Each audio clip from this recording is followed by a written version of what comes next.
आता ह्या ज्या म्हशी आहेत त्या आजारी पडतात का?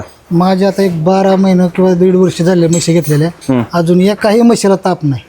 बरं. हा, कुठला आजार, एक इंजेक्शन पण नाही, फक्त थानाचा प्रॉब्लेम आला का तेवढंच थानाचं थोडंसं हे झालं.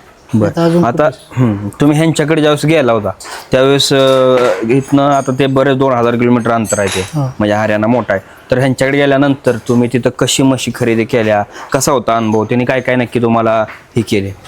कारण इतक्या लांब जाणं म्हणजे तुमची त्यावेळेस नवीनच होता व्यवसाय. नवीनच होतं आम्ही. म्हणजे कारण एवढ्या भरोश्यावर त्यांच्या जाणं, पण ते शेतकऱ्यांना कोणाला जायचं असेल तर त्यांच्यासाठी तुम्ही काय सांगाल?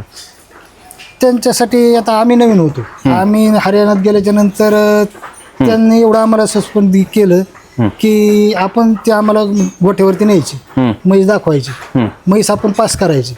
म्हैस पास केल्याच्या नंतर ते आपल्याला विचारायचे कुठपर्यंत तुमची अपेक्षा.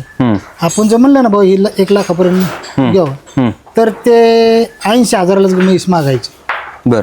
आणि त्यातून जितकं कमी करता येईल तेवढं ते कमी करून आपल्या अपेक्षापेक्षा 10,000 5,000 ते कमीच म्हैस उतरायची. म्हणजे त्यांनी तुमच्यासाठी किमती कमी करूनच, म्हणजे तुमच्या अपेक्षा तुम्ही जेवढ्याला मागायचं त्यापेक्षा कमी मध्ये घेऊन देत होते. कमी मध्येच घेऊन दिले.